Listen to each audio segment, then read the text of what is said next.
मित्रों और जितने लोग अब मस्तक पर दस्तक के इस प्रोग्राम को देखते आए हैं और सराहते भी आए हैं कि मस्तक का दस्तक का जो प्रोग्राम रहा, हम काफी हद तक सफल रहे लोगों के मस्तक पर दस्तक देने के लिए, और उसकी अप्रिसिएशन, उसकी सराहना मिलती रही। शुरू में हमें लगा था कि हम शायद मस्तक पर दस्तक देने की बजाय अपना ही मस्तक फोड़ रहे हैं।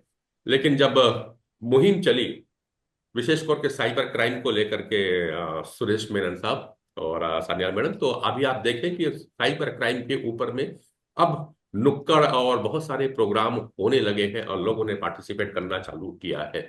तो ये एक सफलता है इस मंच की, जो आप लोगों के साथ मिलकर के हम लोग यहाँ पे करा पाए हैं। और आज बहुत से अवेयरनेस प्रोग्राम हुए, बहुत से लोग अवेयर हुए और बहुत से लोग साइबर क्राइम के फ्रॉड से बचे भी हैं। इस बीच में देवी प्रसाद भी जुड़ चुके हैं। देवी जी, आपका स्वागत करते हैं और चर्चा में भाग लेने के लिए। और हम उम्मीद करेंगे कि आप एक जनप्रतिनिधि हैं, तो कुछ आपके फ्यूचर प्लान भी होंगे, और जिस प्रकार का टॉपिक हमने भेजा है, इस टॉपिक से कहीं ना कहीं आपके मन में भी कुछ सवाल आप होंगे, कुछ प्रश्न होंगे, कुछ जिज्ञासाएं होंगे। इस प्लेटफॉर्म पे उसे हम आपसे भी शेयर करना चाहेंगे। बात यह है कि इस मंच और इस प्रोग्राम को लेने के पीछे का रीजन ये है कि मानसिक स्वास्थ्य यानी मेंटल हेल्थ और बढ़ता क्राइम का ग्राफ, बढ़ रहा अपराध, इस विषय को आज हमने यहाँ चर्चा करेंगे, हम यहाँ पे उठा रहे हैं। हमारे साथ में क्रिमिनल साइकोलॉजिस्ट हैं, फोरेंसिक एक्सप्रेस स्पेशलिस्ट हैं, हमारे पास में साइबर स्पेशलिस्ट हैं, साइकोलॉजी के बहुत सारे स्कॉलर्स हैं, जनप्रतिनिधि हैं, और होलिस्टिक हेल्थ को समझने वाले, होलिस्टिक हेल्थ पे काम करने वाले, माइंड ब्रेन बॉडी की फिलॉसफी को बताने वाले डॉक्टर्स भी यहाँ पे मौजूद हैं। एक बार फोरम में सभी का स्वागत करता हूं मैं। डॉक्टर शुभ्रा सान्याल जी, आप रिटायर्ड प्रोफेसर हैं, नमस्कार। क्रिमिनल साइकोलॉजिस्ट रही हैं, और आप अभी भी बहुत से लोगों को आप अपना गाइड दे रही हैं, स्कॉलर्स लोगों को गाइड दे रही हैं। मधुलिका शर्मा जी हमारे बीच में है। नमस्कार मैडम, आपका बहुत बहुत अभिनंदन। आप भी एनएफएसए से रिटायर्ड हैं और अभी भी बहुत एक्टिव है, लोगों को साइकोलॉजी, लोगों को क्रिमिनल साइकोलॉजी में ट्रेन कर रही है। साथ ही साथ में अब अध्यात्म के द्वारा भी लोगों को मार्गदर्शन दे रही हैं, ये एक टीम है। और डॉक्टर अनिल गुप्ता जी, आपका स्वागत। पेशे से ऑप्थेल्मोलॉजिस्ट हैं, नेत्र विशेषज्ञ हैं, पर आज लोगों को दृष्टि के साथ साथ में दृष्टिकोण के प्रति जागृत कर रहे हैं। आपका हम बहुत बहुत स्वागत करते हैं। और स्वाति दुबे मिश्रा जी, आपका अभिनंदन, स्वागत पूरे करेंगे। देवी प्रसाद जी, आपका हम स्वागत करते हैं। आप छत्तीसगढ़ के, नमस्कार। नमस्कार, छत्तीसगढ़ के सौंदर्य स्थल, प्राकृतिक स्थल अमरकंटक के तराई क्षेत्र, नए जिले पेंड्रा से आते हैं, जनप्रतिनिधि हैं, वहां के आप वार्ड मेंबर हैं। ऐसे बहुत से स्कॉलर्स हैं, सबका परिचय ना कराते आगे बढ़ते हैं, मानसिक स्वास्थ्य बात करते हैं और विषय सबसे पहले लेके चलते हैं। और जिस घटना की चर्चा अभी पूरे देश में हो रही है, सबसे पहले हम वहीं चलते हैं।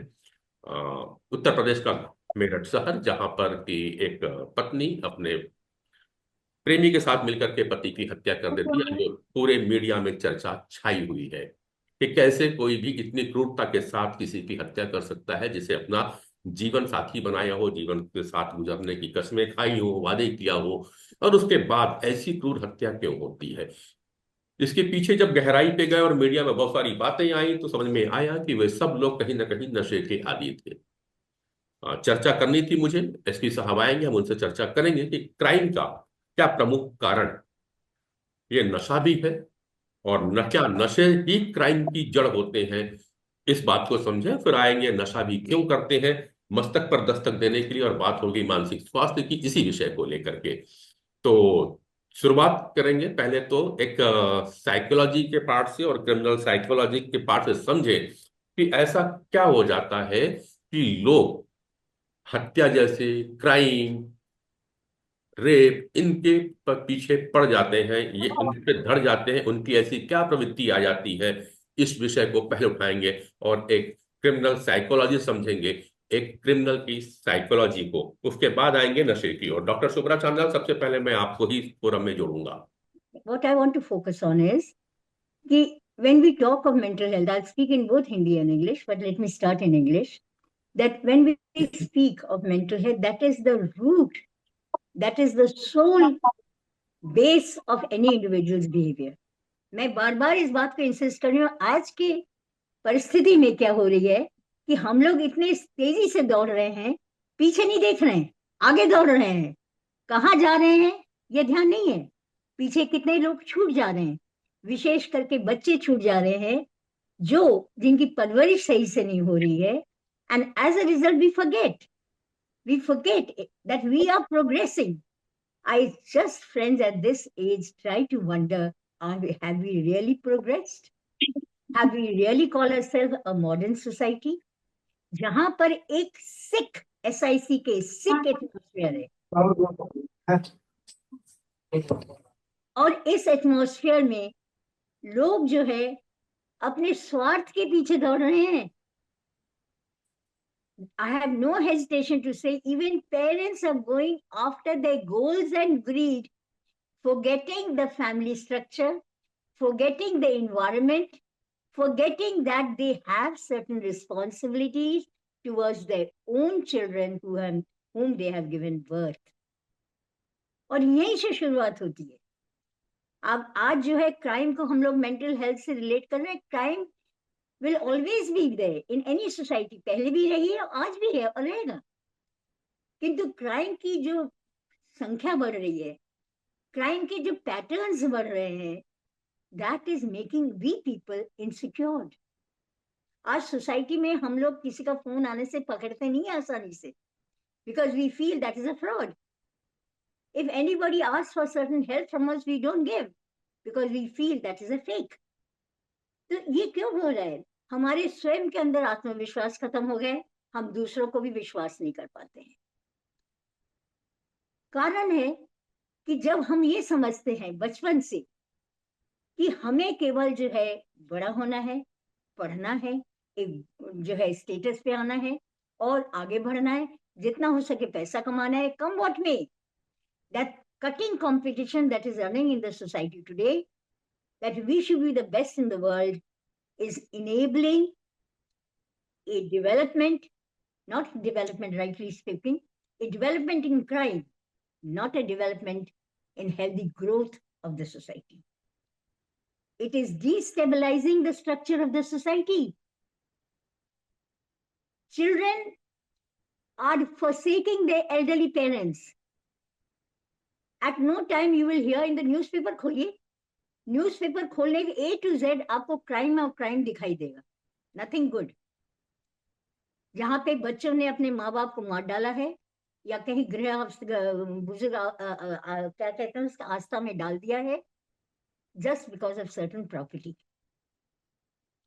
And today, as this mirror incident is there I have also very many incidences where a mother kills her own daughters and kills herself, commits suicide.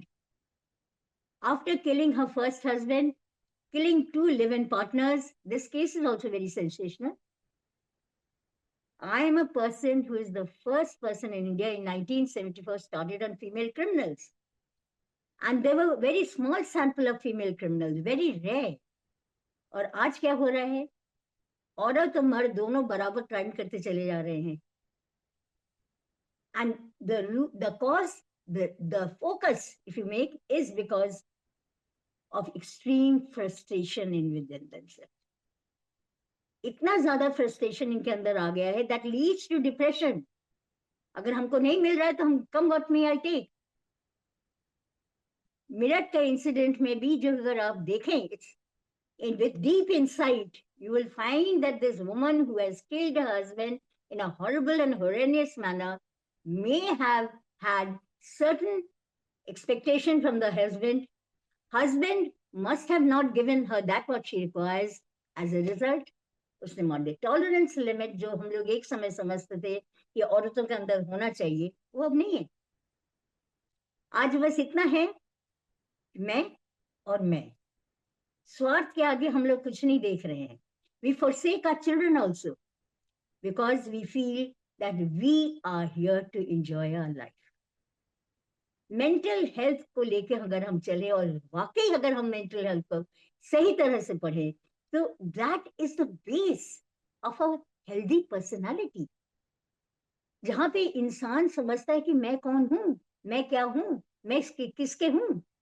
वो मैं कौन हूं, तो वो समझता है कि मैं तो एक बहुत अमीर आदमी का लड़का हूं, या मैं बहुत गरीब आदमी का लड़का हूं। मैं क्या कर रहा हूं? मैं दौड़ रहा हूं, मेरे पास अगल बगल में कोई नहीं है। तो यहाँ पे जब ये सेल्फिशनेस आ जाएगा, एक सेल्फिश एटीट्यूड, तो आप हमें बताइए, where should this concept of empathy will be there, कि किसी को प्यार से बात करो, किसी को सहानुभूति दिखाओ, कोई बुजुर्ग को थोड़ा मदद करो। They will be only believing in committing murder, doing robbery, doing rape. ये सब चीजें अब डिक्शनरी में इनके आ गए हैं, बिकॉज सेल्फ कॉन्सेप्ट नाम की चीज समाप्त हो गई है। They don't believe. अगर मैं बैठूं तो कह रहे हैं ये लेक्चर दे रही हैं, पर ये लेक्चर नहीं है। ये वो है जो हम लोग को दो टांग में, दो पैर में खड़े करके बोलते हैं, I am so and so. वो इस चीज को विश्वास नहीं करते हैं। Now here comes that when you know a child is growing up repeatedly, I've told everywhere, absolute care is needed how the child is groomed in the present context. क्योंकि we believe in modernity, we believe in prosperity, but we do not believe in healthy personality. And healthy personality नहीं होगा तो आज नहीं तो कल criminal tendency जो हम कहते हैं, वो तो हमारे अंदर रहता है, कहीं पे दबा रहता है। हम मौका देते हैं उसको बढ़ने के लिए। एज अ रिजल्ट क्या होता है कि when the growth is weak, when the rearing is weak, when the individual is not aware of his needs, not aware of his self-image, then this criminal tendency gradually starts rising. And as a result, it then propels, becomes one, and the man or a woman, even a woman today, they are not hesitant. कुछ हो जाए, हमें अपना मिलना चाहिए. This is what is happening. So destabilization of mental health is fostering aggression, jealousy, anger, hatred. जितने आप negative forces बोले, वो सब पीछे पीछे चलने लग जाते हैं। इंसान को अगर आप देखें तो आप समझेंगे इंसान तो है, पर इसके पास इंसानियत नहीं है। I feel very sorry, I feel very sorry that today the generation that is coming up, whom we call a generation of tomorrow, क्या हम इनके तरफ देख के उम्मीद कर सकते हैं that they will be able to carry our culture, our rich ethic ahead? They believe in peer group pressure. They believe that their identity lays with their friends. They believe in live-in partnership. Now, marriage as an institution has also gone. The marriage bond has gone. Women, girls and boys, they are not willing to take up responsibilities of marriage. It is coming to such an extent, believe me, that they're not willing to become mothers or fathers. They want to enjoy their life for themselves. तो जब यहाँ पर ये feeling आ जाएगी, तो फिर प्यार कहाँ है, लव कहाँ है, सेंस ऑफ बिलोंगिंग कहाँ है? मैंने 1000 बार, पांडे जी जानते हैं, मैंने इसी पोर्टल पे कहा है कि एक होम होता है, मकान नहीं, घर। और वो घर में 3 चीजों का वाइब्रेंट होना बहुत जरूरी है: sense of love, sense of trust and sense of belongingness. अगर मैं इस घर में बैठ के फील करूं कि मुझे कोई विश्वास नहीं कर रहा है, मैं किसी के नहीं हूं, वैसे पड़ी हूं एक तरफ, और प्यार नाम की चीज मेरे आसपास नहीं है, तो मैं क्या होंगी? मायूस हो जाऊंगी। I do anything to myself, I may commit suicide also. मैं एक केस बोल रही हूँ, हमें लगता है कोई इसमें ऑब्जेक्शन नहीं करेगा पांडे जी, जी। कि वसुंधरा, जहां मैं रहती हूँ इंदिरापुर, बगल में वसुंधरा है, हम्म। पॉश सोसाइटी में, हम्म। लड़की was very highly moral charactered girl. उसका मैंने पढ़ी है पूरा case. She wanted a happy family, हर लड़की चाहती है। माँ बाप ने अच्छे खासे दहेज दिए हैं। Hmm. Okay, the girl was a teacher. She, in order to keep her husband happy, as she said in her suicide note, hmm. she gave her ATM card दे दिया, अपना पासबुक दे दिया, अपना चेक बुक दे दिया husband से कि तुम खुश रहो। हम्म। पर हस्बैंड का डिमांड बढ़ता रहा, पेरेंट्स के डिमांड, इन लॉज के बढ़ते रहे। हम्म। फाइनली 5 साल बाद उसने सुसाइड किया, कहती कि आई एम मेंटली टॉर्चर्ड। तो मैं आपको वही पैराडाइम दिखा रही थी, फ्रॉम बैलेंस टू इम्बैलेंस, वो इम्बैलेंस में आ गई। और उसका 1-2 साल का लड़का है। अब आप हमें बताइए, थोड़ा प्रोब करिए कि ये लड़के का पर्सनैलिटी क्या बनेगा, उसकी आईक्यू क्या होगा। आईक्यू तो हाई हो जाएगा, सकता है। आईक्यू हाई हो जाने से नहीं कमाता है, सेल्फ कॉन्सेप्ट भी पॉजिटिव होना चाहिए। राइट। एक केस के लिए आते हैं, तब तक मैं एक और अपने गेस्ट का स्वागत करूं। वरिष्ठ पत्रकार, हाँ हाँ। छत्तीसगढ़ छत्तीसगढ़ के वरिष्ठ पत्रकार हैं रायपुर के, हमारे डॉक्टर अनिल द्विवेदी जी।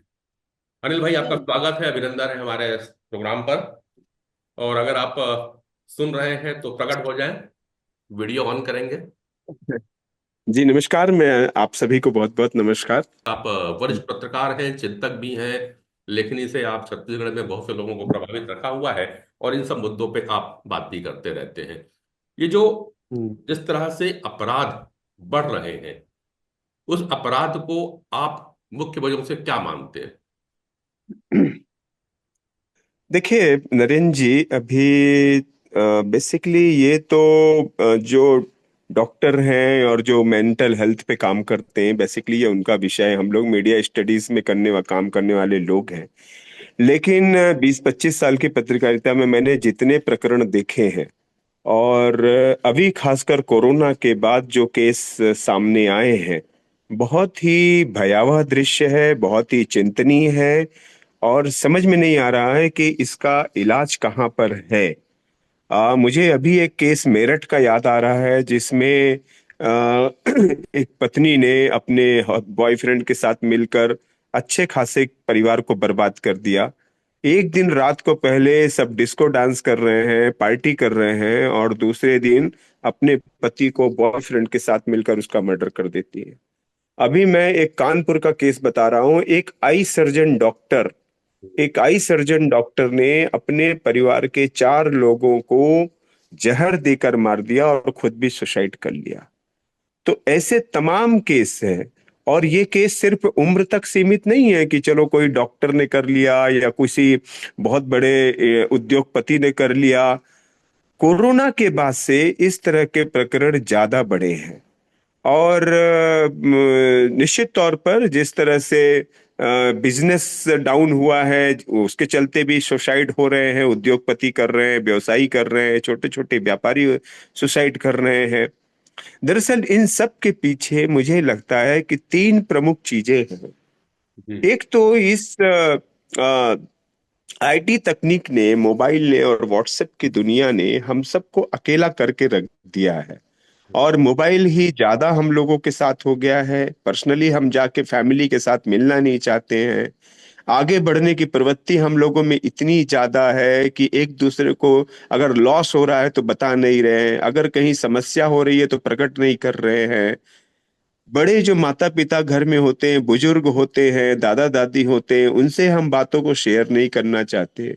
बड़े भाई तक से तो बात करना नहीं चाहते सबके। मैं कल किसी बहुत अच्छा कोट पढ़ रहा था कि जी। एक ही घर में कई किराएदार हो गए हैं। एक ही घर में कई किराएदार हो गए हैं, अपना अपना मोबाइल लेकर के। हर कमरे में एक किराएदार अब हो गया है व्यक्ति। बेटी अलग है, बेटा अलग बैठा है, पिता अलग है, माँ अलग है। मतलब परसों नरसों तो मैंने ऐसा एग्जाम्पल देखा कि बेटी के साथ पिता चैट कर रहा था सोशल मीडिया फेसबुक पर। तो ये जो एकांत आया है हम लोगों के बीच में, इसने थोड़ा सा चिड़चिड़ापन लाया है। हम अपनी बात को किसी से बता नहीं सकते हैं।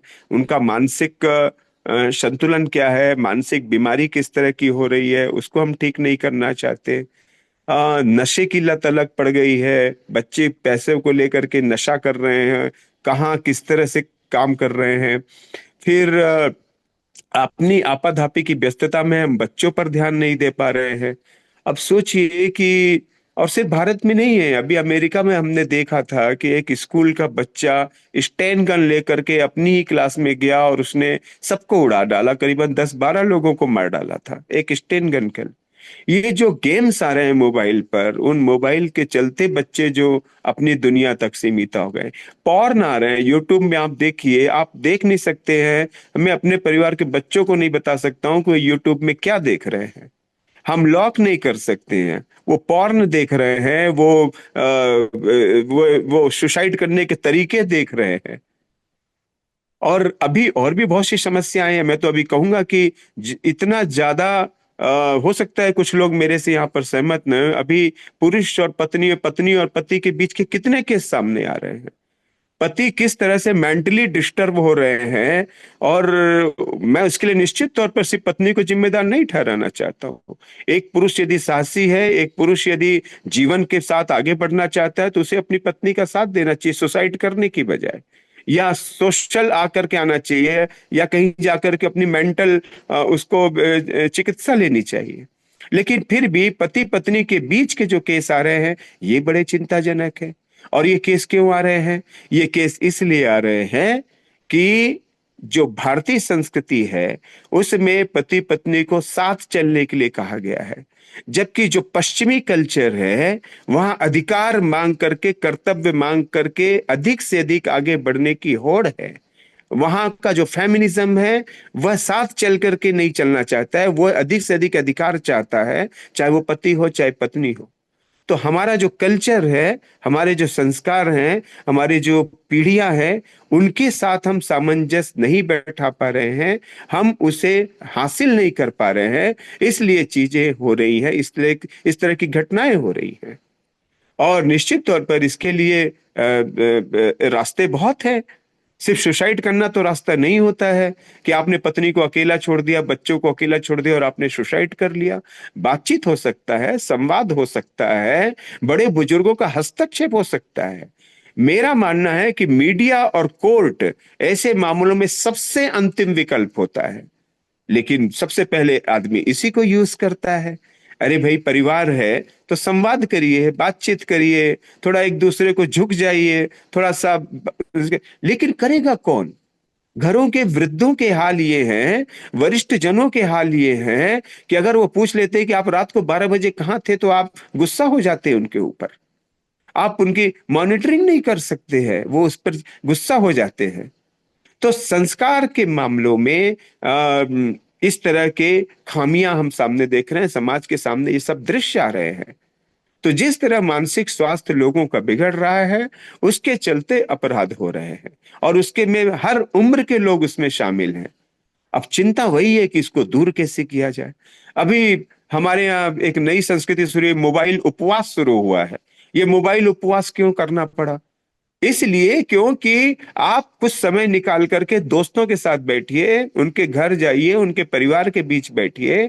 कुछ अच्छे दोस्त बनाएंगे तो आप उनसे साझा कर सकेंगे चीजें, हो सकता है आपके सुख दुख में वो शामिल हो सके। इसलिए मोबाइल उपवास शुरू किया गया। और घर, जो संयुक्त परिवार है, वो जिस तरह टूट रहे हैं। मेरा एक शोध आया था सामने जिसमें कहा गया था कि अगर 100% दाम्पत्य है, 100, तो उसमें से 80% दाम्पत्य सुखी जीवन जी रहे हैं। ऐसी घटनाएं सिर्फ 20 या 15% लोग ही हैं। लेकिन ये वो लोग हैं जो एकल जीवन जी रहे हैं, जो न्यूक्लियर फैमिली बनना चाहते हैं, जो अपने माता पिता सास ससुर के साथ नहीं रहना चाहते, जो अपनी वरिष्ठ पीढ़ी को दरकिनार कर रहे हैं। ऐसे लोग अकेले पड़ जाते हैं, और जब अकेले पड़ते हैं तो आपस में लड़ाई झगड़े होते हैं, और उसके बाद चीजें शुरू होती हैं, दुखद स्थितियां। तो हमें हर दायरे में रह करके सोचना होगा। और निदान सिर्फ एक ही है, निदान कोई अंतरिक्ष से और मंगल ग्रह से कोई आकर के ठीक नहीं करने वाला है। हमें अपनी सोसाइटी के बीच में खुद नए प्रयोग करने होंगे। ये ऐसा क्यों नहीं होता है एक परिवार में कि एक दिन, एक परिवार में क्या हम ये तय कर सकते हैं कि एक दिन शाम का भोजन सब साथ मिलकर करेंगे, एक दिन साथ में सब टीवी बैठ करके देखेंगे, एक दिन अगर जितने भाई हैं सब मिल करके एक दूसरे के सुख दुख को बांटेंगे। अगर ये होने लग जाएगा, महिलाएं हैं वो बैठ करके भजन कीर्तन कर सकती है, वो तो जब ये एकाकीपन दूर होगा, जब हम परिवार के महत्व को समझेंगे, जब हम ये समझाएंगे कि संस्कार हैं, संस्कृति है, हम इन्हें जब तक नहीं समझाएंगे नई पीढ़ियों को, ऐसे दृश्य देखने को मिलेंगे। तो मुझे मैं इस पर ज्यादा नहीं बोलना चाहता, बहुत स्पेशलिस्ट लोग भी बैठे हुए हैं, डॉक्टर भी होंगे, कुछ इंजीनियर होंगे, लेकिन एक पत्रकार के तौर पर जो मैंने सोसाइटी में देखा है अभी तक और जो प्रकरण मैंने देखे हैं, वह निश्चित तौर पर चिंताजनक है। और इसका हल हम सबको मिल करके ढूंढना होगा।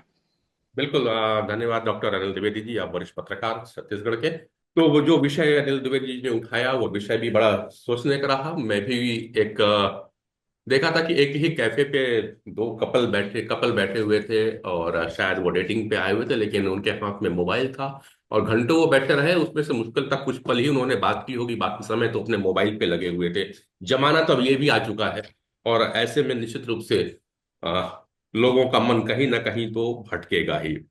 आईटी सेक्टर का आपने किया, आपने नशे का एक रीजन बताया, और मोबाइल गेम्स जिस तरह के आज क्रुएल्टी और क्रिमिनल भरे गेम बच्चों को दिखाए जाते हैं, बच्चे वो गेम खेलते हैं बंदूक का, निश्चित रूप से यह भी एक चिंता का विषय तो है। और शायद ये क्राइम को आगे बढ़ा रहे हैं। कहीं ना कहीं एक चीज छूट गई है अनिल भाई, वो भी जोड़ देता हूँ।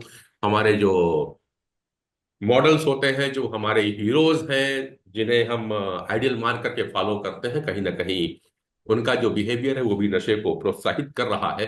चाहे वो सिगरेट की पैकेट हो, चाहे वाइन की हो, और चाहे गुटखे की बात करें। तो ये सब चीज के लिए, गंभीरता के लिए, इसीलिए हम यहाँ बैठ जाते हैं मस्तक पर दस्तक देने के लिए।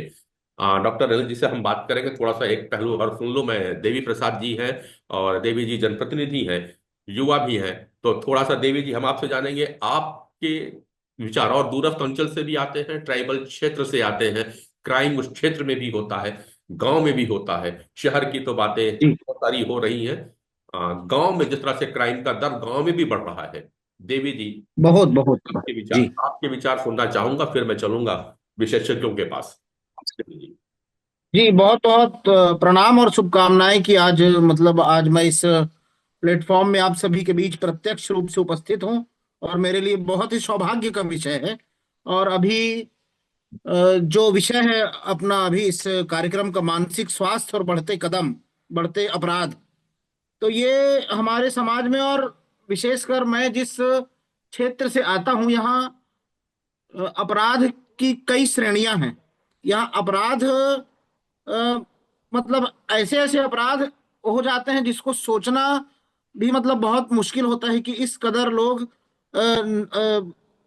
कहना चाहिए कि नशे की लत में जो अपराध उसको जब बाद में जब उस व्यक्ति को होश आता है तो लगता है कि ये मैंने क्या गुनाह कर डाला। और दूरस्थ अंचल है, लोगों के पास मतलब जैसे काम के साथ साथ और भी जो लोग होते हैं, सबसे बड़ी चीज यहाँ पे नशा प्रभावी है।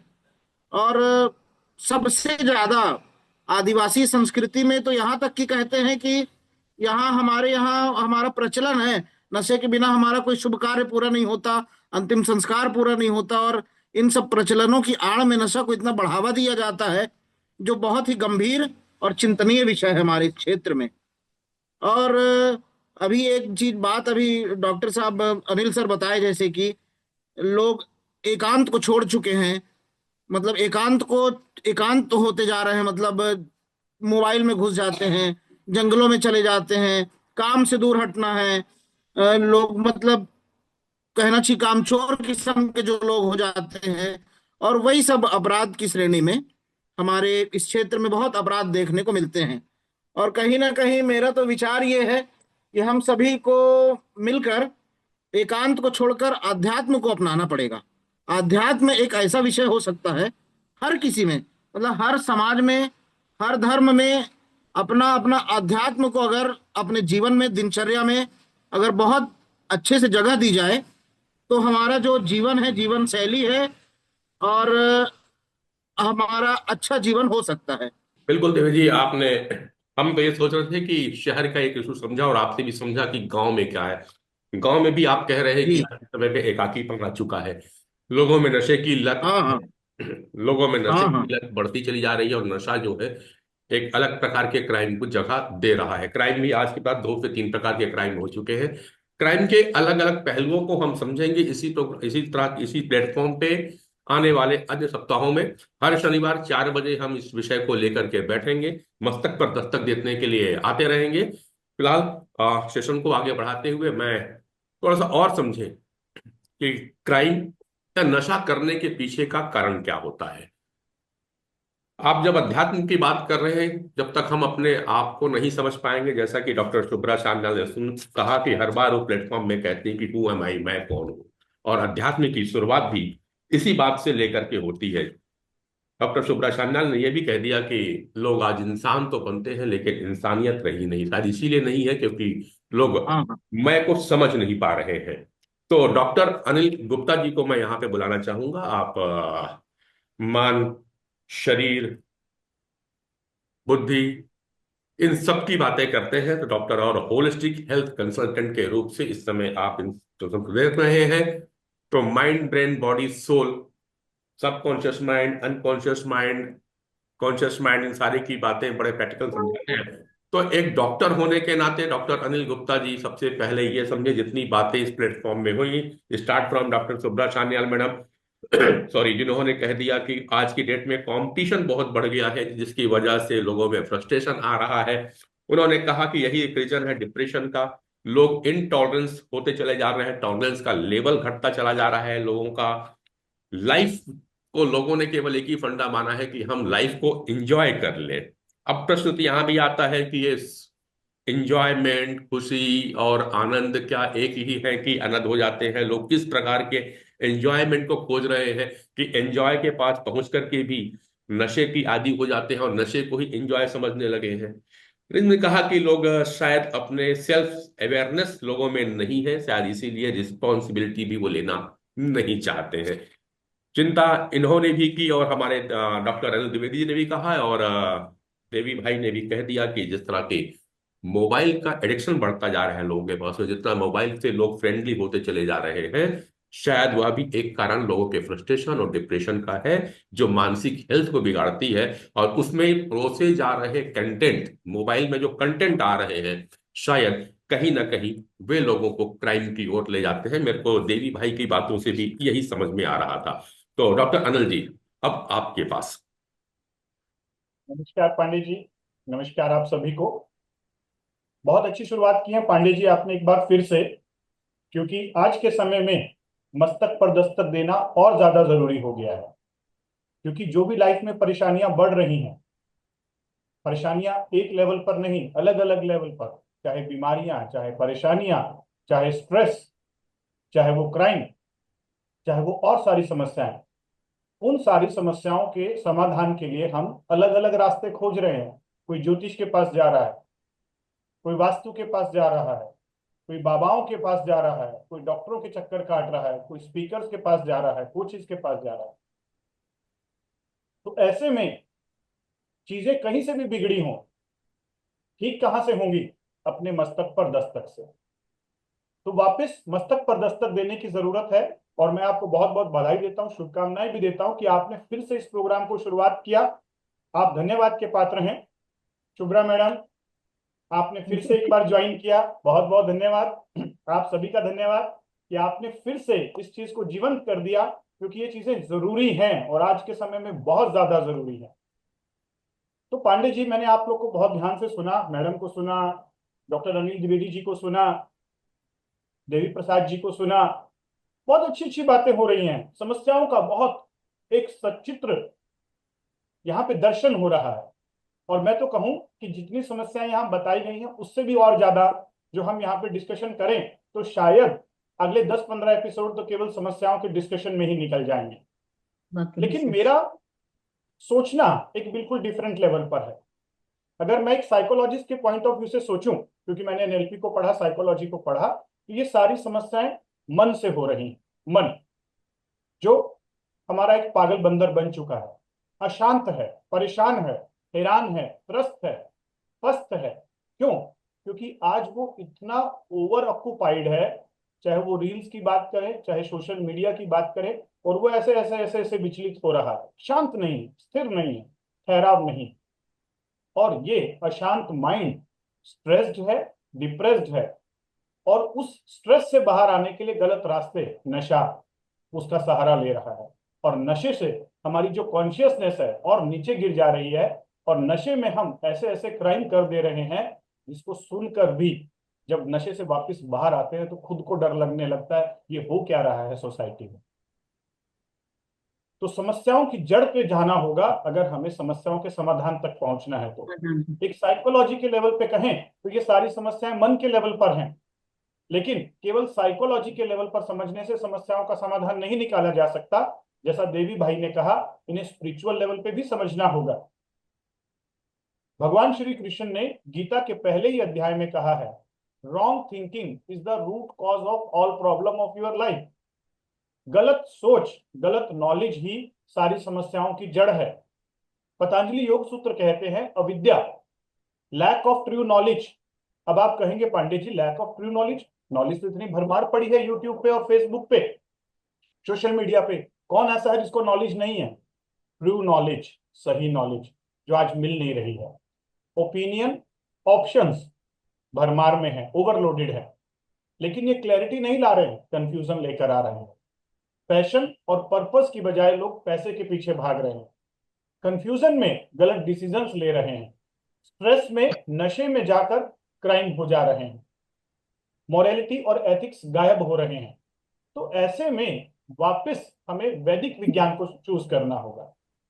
वैदिक विज्ञान की जो फिलॉसफी है उसे समझने की जरूरत होगी, और शुरुआत करनी होगी स्कूल कॉलेजेस से, क्योंकि वहीं से हमें एक लाइफ के प्रति एक समझ बनती है बचपन से, स्कूल से, कि लाइफ को जीने का तरीका क्या है, क्या मोरालिटी होती है, क्या एथिक्स है, क्या राइट है, क्या रॉन्ग है, जिसे हम संस्कार कहते थे या जीवन को जीने का सही तरीका कहते थे। स्कूल कॉलेज में आज वो नॉलेज नहीं मिल रही है, और हम बड़े हो जा रहे हैं, ना हमें ये पता है कि सही क्या है, गलत क्या है, ना हमें रिचुअल्स पता है, ना जीवन को जीने का सही तरीका पता है, ना ही लाइफ स्टाइल पता है। जीवन शैली भी बिगड़ी हुई है, बीमारियां आ रही हैं, जीवन दर्शन भी बिगड़ा हुआ है, मॉरलिटी और एथिक्स गायब हो रहे हैं। यानी जीवन के प्रति सोच और जीवन को जीने का तरीका, लाइफ स्टाइल, लाइफ फिलॉसफी, दोनों गड़बड़ा रहे हैं, क्योंकि स्कूल के एजुकेशन सिस्टम में नहीं सिखाया जा रहा है। हमारे टाइम तक थोड़ा बहुत सिखाया जाता था, सोशल साइंस या मोरल साइंसेस होती थी, संस्कृत होती थी, लेकिन धीरे धीरे ये भी बंद होते जा रहा है। तो समाधान ये है, पहला चीज जो मुझे समझ में आता है वो है चेतना के स्तर को जागृत करना होगा। चेतना, जैसे आज की डेट में जो समस्याएं हो रही हैं पांडे जी, जब ये क्राइम हम सुनते हैं मीडिया के अंदर में तो रोंगटे खड़े हो जाते हैं कि ऐसा कैसे हो सकता है, इतना खतरनाक लेवल का क्राइम, और अपने ही बीच में, अपने रिलेटिव्स के बीच में। यस, क्यों? क्योंकि हमारी जो चेतना है उसका स्तर लोअर चक्रों में पहुंच गया है, मूलाधार चक्र और स्वादिष्ठान चक्र में, जिसकी वजह से फूड, सेक्स, स्लीप, पैसा, पावर, बस यही हमारी प्रायोरिटी में आ गया है। और चेतना को नीचे ले जाने में दूसरा बड़ा कारण है चिंता का, यानी चिंता, स्ट्रेस, वरी जो हम ले रहे हैं, हरी जो भागदौड़ में जी रहे हैं, ठहराव नहीं है। और तीसरा जो बड़ा कारण जो आप सबने डिस्कशन किया, मोबाइल, क्योंकि मोबाइल से जो बम्बार्डमेंट हो रही है इंफॉर्मेशन की, वो भी हमारी चेतना के स्तर को नीचे लेके जा रही है। और ये प्रूव्ड है साइंस में भी, न्यूरो साइंस में भी, एनर्जी मेडिसिन में भी, और अध्यात्म में भी, कि जब जब चेतना नीचे जाएगी तब तब व्यक्ति का गिराव होगा, व्यक्ति का पतन होगा। और आज समाज की चेतना ही नीचे जाते जा रही है, जिसकी वजह से सामाजिक पतन भी हो रहा है, और इस प्रकार से क्राइम देखने को मिल रहे हैं। मैं वापस पैरवी करता हूं कि आज के समय में स्पिरिचुअल क्राइसिस चल रहा है, मेटेरियलिस्टिक क्राइसिस नहीं है। जो हम कह रहे हैं ना कि बिजली खत्म हो जाएगी, जल खत्म हो जाएगा, पेट्रोल खत्म हो जाएगा, होगा, मान रहा हूं, लेकिन उससे पहले जो खत्म हो चुका है उसे वापस लाने की जरूरत है, वो है स्पिरिचुअल क्राइसिस। अध्यात्म टोटली खत्म हो चुका है, उसे वापस जगाने की जरूरत है। और अध्यात्म को सही डायरेक्शन में, ना कि रिलीजन के द्वारा की बात नहीं कर रहा हूं, धार्मिकता अलग है, आध्यात्मिकता अलग है। हमें कॉन्शियसनेस को जागृत करना होगा। और पांडे जी, आपका और मेरा कई बार डिस्कशन होता है कि क्या किया जाए, क्या कोई ऐसा है कि बिना ज्ञान के, क्योंकि जब हम इस तरीके की बातें करते हैं तो लोग कहते हैं ज्ञान मत सुनाओ यार, बहुत हो गया ज्ञान, यूट्यूब पे ज्ञान बहुत भरा पड़ा है, व्हाट्सएप पे ज्ञान बांट रहे हैं लोग। तो ज्ञान नहीं सुनाना है, और ना ही मैं सुनाना चाहता हूं, ना ही मुझे किसी को सुनाना है, लेकिन चेतना को जागृत करने का एक तरीका और है, वो है मेडिटेशन। तो जैसे ही हम चक्र ध्यान के द्वारा मेडिटेशन में उतरते हैं तो जो हमारी चेतना का स्तर है पीड़ा पिंगला सुषुम्ना के द्वारा चक्रों में ऊपर आना शुरू हो जाता है। मुद्राओं के द्वारा जैसे ही हम मुद्रा को ऐसे लगा के बैठते हैं ऐसे, तो चेतना ऊपर जाती है। जब हम मुद्रा को ऐसे कर लेते हैं चेतना नीचे जाती है।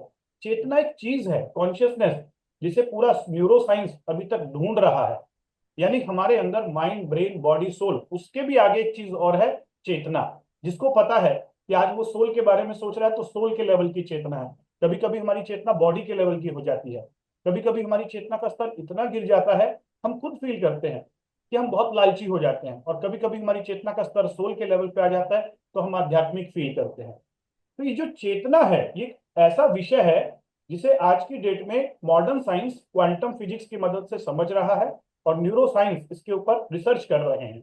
लेकिन आज अगर हम हमारे योग विज्ञान के द्वारा, जिसमें धारणा, ध्यान और समाधि, ये तीन ऐसी चीजें हैं, प्रत्याहार, धारणा, ध्यान, समाधि, अगर इस विषय को जोड़कर हर स्कूल कॉलेज के अंदर चेतना के स्तर को ऊपर लेके जाया जाए मेडिटेशन के द्वारा, क्रियाओं के द्वारा, तो ज्ञान की जरूरत ही नहीं है, क्योंकि ज्ञान हमारे अंदर है। जैसे ही चेतना का स्तर यहाँ पर आएगा, ये हमारी बुद्धि का स्तर है, तो हमारी बुद्धि जागृत हो जाएगी और हम अपने आप गलत कार्य नहीं करेंगे। लेकिन अगर हम मोबाइल के द्वारा आलतू फालतू कंटेंट देखेंगे तो चेतना का स्तर दूसरे चक्र में फंस जाता है, जिसको कहते हैं स्वादिष्ठान चक्र। और स्वादिष्ठान के अंदर मन रहता है और मन पागल बंदर है। तो चेतना का स्तर किस लेवल पर है? मन के लेवल पर है तो मन तो हमेशा पागल बंदर ही रहेगा, लालच या डर ही दिखाएगा, क्राइम ही करेगा। लेकिन चेतना का स्तर जैसे ही बुद्धि के लेवल पर आया, स्पष्ट, चेतना का स्तर जैसे ही हृदय के लेवल पर आया, हृदय चक्र के, हमें सब लोग अपने जैसे दिखाई देने समझ आएंगे, क्राइम कम हो जाएगा। अगर चेतना का स्तर यहां पहुंच गया तो हम ब्रह्मांड के साथ कनेक्ट हो जाएंगे, हम स्पिरिचुअल हो जाएंगे। तो ये चेतना बहुत ही एक शानदार टॉपिक है जिसे आज मैं यहाँ इंट्रोड्यूस कर रहा हूँ। और मुझे लगता है कि मेरे से बहुत बड़े बड़े विद्वान लोग यहाँ बैठे हुए हैं जो चेतना को समझते हैं। बस मेरी अपील यही है कि हम सब मिलके लोगों की चेतना के स्तर को ध्यान और मेडिटेशन और योग के द्वारा ऊपर ले जाने में इस समाज की मदद कर सकते हैं। और इस मुहिम में हम सबको एक साथ जुड़कर काम करना होगा, क्योंकि इस समाज में हमें भी रहना है और जिस तरीके का समाज चल रहा है उसमें रहना बहुत मुश्किल होगा। Thank you doctor Anil ji, thank you Anil Gupta ji. और मित्रों, ये आज कुल मिला के इंट्रोडक्टरी सेशन है, मस्तक पर दस्तक देने का विषय हमने लिया। आगे भी हमारी ये चर्चाएं कंटिन्यू चलती रहेगी। तो ये जानकारी देना भी आवश्यक है कि हम हर शनिवार शाम 4 बजे बैठेंगे और इसी तरह की चर्चाएं करेंगे। लिंक आपको मिल जाएगा। अगली बार हमारे साथ में क्लिनिकल साइकोलॉजिस्ट भी होंगे और हम कुछ स्टूडेंट्स के बारे में, किशोर के बारे में, टीनेजर्स के बारे में भी बात करेंगे कि कहाँ गड़बड़ी हो रही है। गड़बड़ी पेरेंट्स से हो रही है या हमारी शिक्षा पद्धति गड़बड़ है, ये मोबाइल कितना दोषी है, इन सारे, या स्कूल और कॉलेज हमारे दोषी हो रहे हैं। इन विषय की भी हम बात करेंगे। जी दुबे जी, आप कुछ बोल रहे थे, मैं आपको कर लेता हूँ। हाँ, मैं दरअसल एक सवाल मेरा गुप्ता जी से है। अभी मैं उनका बहुत अच्छा स्पीच उनका सुन रहा था। जी सर। तो गुप्ता जी, आप मुझे सुन रहे हैं? गुप्ता जी, आपने एक बड़ी अच्छी बात ये कही कि क्या हम धर्म अध्यात्म की ओर जा सकते हैं, इसका एक निदान है। ठीक है। हम्म। तो मुझे एक घटना मथुरा की याद आ रही है। अभी 3-4 दिन पहले मथुरा में हुई थी वो घटना। और घटना ये थी कि वहां पर 3 बहनों ने एक साथ आत्महत्या कर ली। और सबसे बड़ी आश्चर्यजनक बात ये रही कि तीनों धार्मिक प्रवचन बहुत ज्यादा सुनती थी। और उसके चलते पता नहीं उनमें क्या अध्यात्म भाव इतना ज्यादा जागा या वैराग्य जागा कि उन तीनों ने एक साथ मिलकर सुसाइड कर लिया।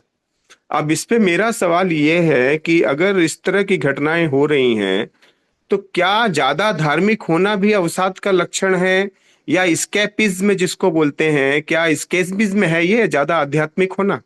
यहाँ पर मैं ये कहना चाहूंगा, धार्मिकता और आध्यात्मिकता दो बिल्कुल अलग चीजें हैं।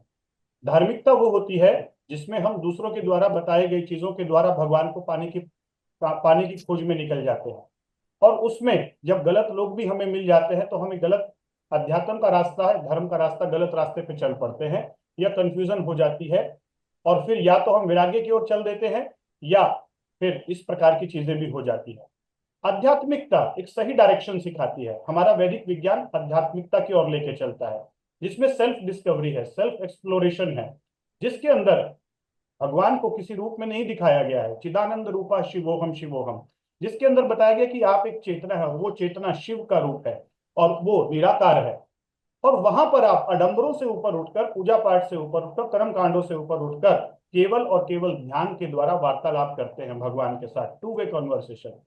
और जब आप डेली बेसिस पर इस प्रकार के अध्यात्म में जुड़ते हैं तो बाहरी जो चीजें, जो गलत ज्ञान कई बार मिल जाता है, मैं सभी के ऊपर क्वेश्चन मार्क नहीं कर रहा हूँ, बहुत सारे धर्म बहुत अच्छा ज्ञान दे रहे हैं, बहुत सारे धर्म गुरु जीवन को दर्शन दे रहे हैं, रास्ता दिखा रहे हैं, लेकिन आज की डेट में नकली गुरु और नकली ज्ञान भी तो बट रहा है।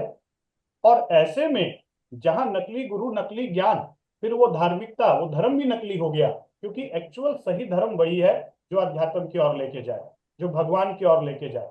लेकिन जो वैराग्य या धार्मिक, कई बार लोग गलत रास्ते पे चल के धर्म के नाम पर या तो वैराग्य में चले जाते हैं, वो भी सही नहीं है। भगवान ने हमें जीवन दिया है और हमें इस जीवन को जीना है, लेकिन जो बैलेंस है कि मेटेरियलिस्टिक लाइफ और स्पिरिचुअल लाइफ, कई बार ओवर मेटेरियलिज्म, जब हम मेटेरियलिस्टिक दुनिया में बहुत ज्यादा फंस जाते हैं तो उसकी वजह से जो स्ट्रेस आता है तो फिर हमें वैराग्य की विरक्ति आनी शुरू हो जाती है। लेकिन जो आदमी बैलेंस लाइफ जी रहा है, जो मेटेरियलिस्टिक दुनिया में स्ट्रेस महसूस नहीं कर रहा है, वो वैराग्य की तरफ नहीं जाता, क्योंकि उसे मालूम है कि मुझे बैलेंस रहना है, इतना बहुत ज्यादा मेटेरियलिज्म नहीं कर देना है कि मुझे विरक्ति आनी शुरू हो जाए। और यहाँ पर आध्यात्मिकता बहुत बड़ा रोल प्ले करती है। मेरा पर्सनल अनुभव यह है कि मैं धार्मिकता के ऊपर आध्यात्मिकता को चुनता हूँ। बिल्कुल। और कुल मिला के अभी अभी टॉपिक रहेगा द्विवेदी जी, हम आगे भी बात करते रहेंगे। और एक विषय आपने और दे दिया है डॉक्टर साहब की, मेटेरियलिस्टिक और स्पिरिचुअलिटी, इन दोनों विषयों को भी समझने की आज आवश्यकता है। धार्मिकता कहीं ना कहीं मेटेरियलिस्टिक की ओर ले जाती है, ये भी सच्चाई है। आडंबरों की ओर जाती है, ये भी सच्चाई है, कर्मकांडी होती है। और स्पिरिचुअलिज्म हमें बैलेंस की ओर ले जाती है। शिव का संदेश अच्छा है, शिव योगी गृहस्थ भी है, गृहस्थ से योगी भी है। यही बैलेंस हमें अध्यात्म सिखाता है, यही स्पिरिचुअलिटी सिखाता है। और मस्तक पर दस्तक में हम कोशिश करेंगे आने वाले समयों में, जब हम मेंटल हेल्थ की बात कर रहे हैं, तो राइट मीनिंग ऑफ स्पिरिचुअलिटी की भी बात करेंगे। क्योंकि हमारे बीच में डॉक्टर अनिल गुप्ता जी भी रहते हैं, हमारे बीच में मधुलिका शर्मा जी भी हैं जो इस तरह की बातें करती हैं, और भी बहुत से लोग जुड़े हुए हैं। और यही खूबसूरत प्लेटफॉर्म है कि जहाँ पे साइकोलॉजिस्ट भी है, क्रिमिनल साइकोलॉजिस्ट है, साइबर एक्सपर्ट भी बैठते हैं, हमारे पास में लॉ प्रोफेशनल भी बैठते हैं। और अनिल भाई आपके साथ साथ पत्रकारिता जगत के भी लोग यहाँ पे शामिल होने लगे हैं। पुलिस के बहुत सारे ऑफिसर्स भी आते हैं। आज हो सकता है किसी कारणवश मीटिंग से फ्री नहीं हो पाए हैं हमारे लाल उमेन साहब, नहीं तो वो भी आते। आने वाले समय में वो जुड़ेंगे ही जुड़ेंगे। थोड़ा देर के लिए मैं इस फोरम को खोलता हूँ, ओपन करता हूँ। किसी को अपने विचार रखने हो तो वो थोड़ा सा यहाँ विचार रखे, प्रश्नों की झड़ी चालू हो, और उसके बाद फिर से एक्सपर्ट ओपिनियन लेंगे। क्योंकि समय आगे की ओर बढ़ रहा है, 1 घंटे होने को आ रहे हैं। तो एक ओपन कर देता हूँ थोड़ी देर के लिए। किसी के प्रश्न, किसी के विचार रखने चाहते हैं कोई अपने बीच में? जी, और आप सबको मेरा बहुत बहुत प्रणाम। मेरा नाम आर्या मुखर्जी है, and I'm very grateful to my parents that they have forced me to join this session because it was very intriguing for me. There were a lot of thoughts and I really liked the session. So there are few thoughts. मैं तो इतनी अच्छी speaker नहीं हूँ कि मैं बहुत ही well formatted वे में आप सबके सामने प्रेजेंट कर पाऊँ, पर मुझे ऐसा लगता है कि हमारे जनरेशन को इतनी ज्यादा मेंटल स्टिमुलेशन की आदत हो गई है that we are blasting our brains with so much information every second of our life that we have, और वो कोई भी टाइप का मतलब स्टिमुलेशन जब हम रील्स वॉचिंग के थ्रू या कोई भी इंफॉर्मेशन लेते हैं उसके बाद हमारे को उस स्टिमुलेशन की आदत हो जाती है और इसकी वजह से हम स्टिल रहना भूल गए हैं। तो as Anil sir said that spirituality for me is being still, is being thoughtless, and we have forgotten how to do that.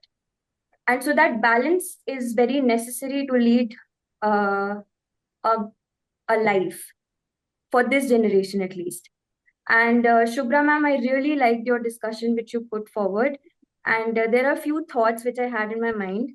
I would like to ask you that you said that self-concept is increasing day by day, like every day. Do you think that the prolonged oppression that we have faced and the colonization which we had gone through is the reason that the self-concept has increased drastically?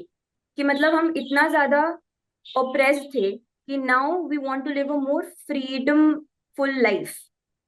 We want to feel free and liberated to do anything and everything that we want to do. तो इस generation को मुझे लगता है कि वो freedom की जरूरत है, and that's why they are, मतलब इस कॉइन के दो साइड हो सकते हैं, तो इसलिए इसका गलत फायदा भी यूज मतलब हो रहा है। और लेकिन उसका main cause, if you see at the psychological perspective of it, I think that is the reason. Now, you see, the self concept is itself an idea, an image. This is what I want to clarify in the first instance. इसमें क्या होता है, who am I? सबसे बड़ी चीज है, मैं कुछ भी हो सकती हूँ, किंतु अगर वो सेल्फ कॉन्सेप्ट में ये बातें आ जाए कि मैं वो हूँ जो जिसको लोग पसंद नहीं करते हैं, मैं वो हूँ जिसको मुझे कोई प्यार नहीं करता है, मैं वो हूँ जिसको लोग एक साइडलाइन करते हैं, तो वही सेल्फ कॉन्सेप्ट जो हु एम आई, वो नेगेटिव वे में जाना शुरू करते हैं।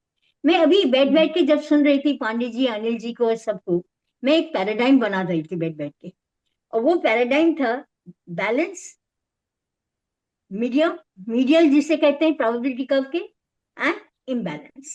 हम लोग सब मेंटल बैलेंस से मेंटल इम्बैलेंस में सिचुएशन वाइज बन जाते हैं, पर बीच में जो बीच वाला है, that is the controlling road, वो हमें इम्बैलेंस के बीच में रोक लेता है। और मैं जो है ये कह रही हूँ कि सेल्फ कॉन्सेप्ट बैलेंस्ड होना चाहिए। जिस समय सेल्फ कॉन्सेप्ट इम्बैलेंस की तरफ जा रहा है, तो उसका जो इंडिविजुअल सेल्फ है, उसकी जो इमेज है, जिसको कहते हैं हम इमेज, वो सेल्फ कॉन्सेप्ट को कंट्रोल करता है। तो इसीलिए आप ये देखेंगे एक ही घर में आपको मिलेगा एक लड़का जो ड्रग एडिक्ट हो रहा है, अल्कोहलिज्म में जा रहा है, पीयर ग्रुप में जा रहा है, क्लब्स कर रहा है, रनअवे चाइल्ड है। दूसरा लड़का उसी फैमिली में वो जो है स्टूडियस है, पढ़ रहा है, you will term him as a introvert. आप उसको किसी को भैया कहेंगे, किसी को बहन जी कहेंगे, तो that tag is attached today, पर वो जो है अपने बैलेंस मेंटेन कर रहा है, मेरा ये कहना था। और self concept is the root base platform of individuals behaviour, ये मेरा कहना है।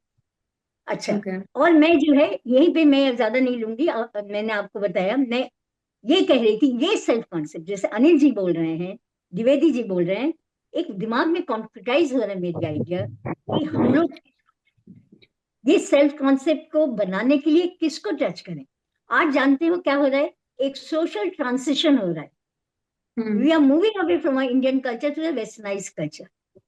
ट्रू। और children are moving so fast that parents are unable to catch. इसीलिए हमें एक हम लोग को करना है कि फैमिली को पकड़ना है। जब तक वो bond of love in the family नहीं एग्जिस्ट करेगा, आप कुछ नहीं कर सकते। I am not saying that we will become crime less और crime free, but at least rampant जो चल रहा है वो बंद हो जाएगा। A person will be hesitant to something. Again comes the self concept. Who am I?